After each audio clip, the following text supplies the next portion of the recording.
제가 이제 오늘 그 봉암사 정명선이 49제가 있어서 이제 시간이 되는 도반님들 몇 분 하고 이제 오늘 갔다가 이제 지금 좀 전에 올라왔는데 그 불광 출판사라는 곳에서 이제 정명스님 그 유고집이라 해가지고 정명스님께서 젊은 시절 쓰셨던 일기하고 이제 그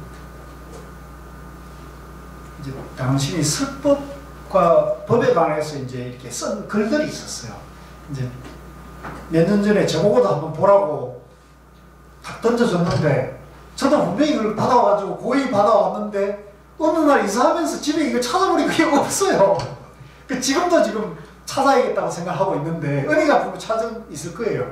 근데 이제 그게 프린터가 된, 이게 필사한 게 아니고 프린터가 된 거니까 파일이 있었던가 봐요. 그래서 그 파일하고 이렇게 해가지고 그걸 이제 49제 날에 맞춰가지고 이제 그 모셨던 분이 이제 그 책으로 만들어냈는데 그걸 책을 내고는 요즘은 유튜브 시대니까 불광 출판사에서 이제 그걸 홍보하기 위해 가지고 이제 정명스님의 추억이 있는 인연이 있는 분들 몇 사람을 이렇게 선택을 해가지고 인터뷰를 따가지고 그걸 이제 동영상을 편집해서 올리는데 그래서 오늘 이제 보니까 봉암사 주의스님 큰 스님들 몇 분, 그 다음에 누구죠 그 유명한 젊은 스님 해민 스님도 이제 와가지고 인터뷰를 하고 있는데 제가 지나다가 그 출판사 사장하고 좀 알았어요. 사장이 저를 딱 잡더니 잘겠다고 해서 인터뷰 좀 하라고 해가지고 느닷없이 제가 이제 그 인터뷰를 하게 됐는데 그래서 막상 이제 인터뷰를 하는 게 한 2, 3분 안에 그 큰 스님에 대한 추모에 대한 추억을 얘기해야 되잖아요.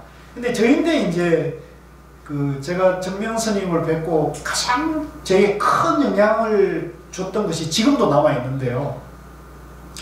지금도 기억을 합니다. 그게 2003년쯤 됐어요. 2003년쯤 됐어요. 제가 2002년 8월에 고우스님을 처음 만났고요. 한 1년쯤 지나가지고 고우스님께서 저보고 정명스님을 한번 찾아가갖고 이제 인터뷰도 하고 이제 얘기를 좀 해보라고 하시더라고요. 그러니까 정명스님 찾아가서 공부에 대해서 얘기를 좀 물어라는 얘기죠. 그래서 이제 연락을 드리고 그때 정명스님께서 이제 은혜사 기기암 선원에 계셨어요. 선원장으로 계셨는데 그래서 뭐 제 기억엔 그때 1박 2일로 왔었어요. 먼 곳이니까 이제 가서 하룻밤 자고 스님 뵙고 이제 상당히 장시간 인터뷰도 하고 이제 제가 물었는데 그때 제가 그 정말 제 입장에서 간절했던 게 뭐냐면 고우스님 만나가지고 이제 그 법문을 듣고 내가 그동안 알던 불교와 이 선에서 말하는 불교는 전혀 다르구나 이걸 이제 알게 됐어요. 그래서 스님 이렇게 이 스님께서 말씀하신 공부를 좀 더 깊이 체계적으로 하려면 어떻게 하면 좋겠습니까? 했더니 고스님께서 벽장 속에서 이제 101법문을 탁 준비해놨던 듯이 탁 상하문을 탁 끝내주면서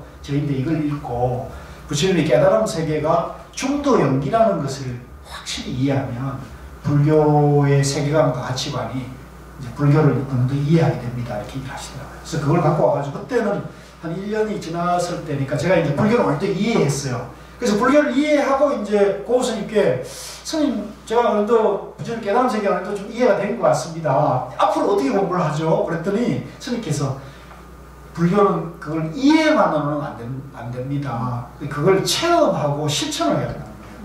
그래서 그러면 체험하고 실천 어떻게 합니까? 화두를 드려야 돼요. 화두 참선을 해야 된다는 거예요. 그러니까 지금까지 이해한 그 중도 연기를 체험을 통해 가지고 이제 행으로 변화가 된다는 얘기죠. 그래서 그럼 말씀이 딱 풀어지잖아요. 그래서 저는 이제 내가 이제 참선해야겠다 이렇게 마음을 딱 먹고 있었는데 고우스님이 이제 정명스님 찾아가고 그래서 정명스님을 이제 그때는 소문을 들어서 이제 제가 잘 알았는데 그때 처음 뵀어요. 와서 이제 절을 하고 고우스님께서 이래 가지고 스님 한번 찾아뵈라 해서 왔습니다. 그렇게 하고 이제 상당히 뭐 많은 얘기를 한 끝에 제가 이제 제 얘기를 했어요. 스님 제가 뭐 이렇게 직장 생활하고 이렇게 불교 활동을 하고 그때 이제 제가 조계종 총무원의 기획과장을 할 때였어요.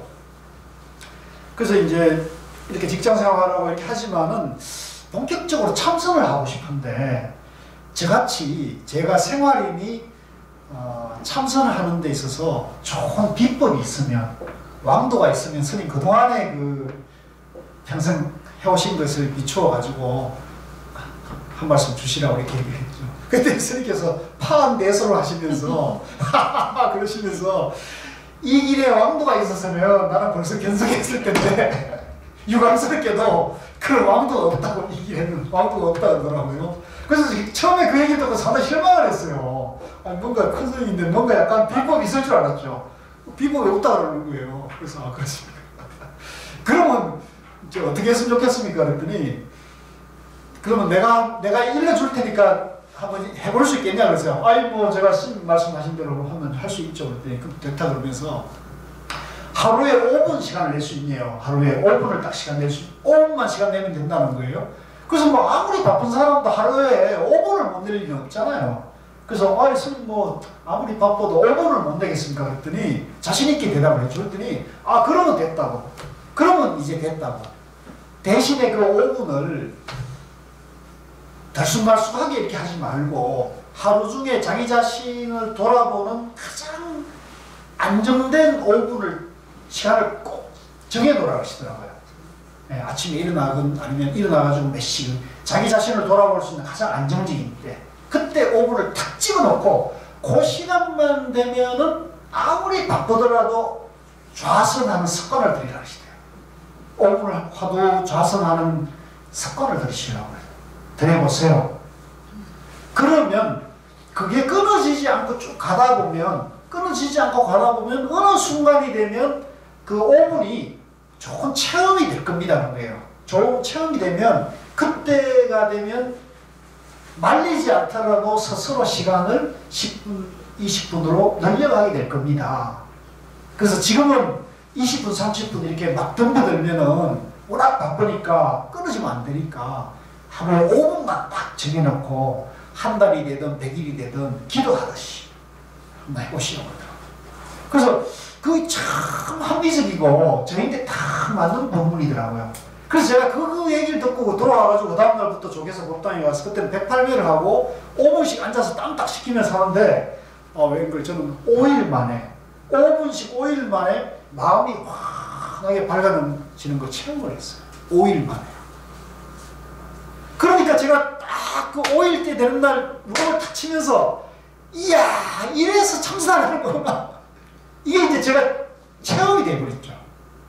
그래서 이거는 내가 그동안 어떤 책이나 경전이나 선어록에서 어떤 인문학 서적에서도 보지 못한 걸 제가 딱 체험이 되니까 마음이 환하게 지면서 막 몸이 막 공중부에 하늘에 공중 뜨는 느낌을 체험한 5분 안에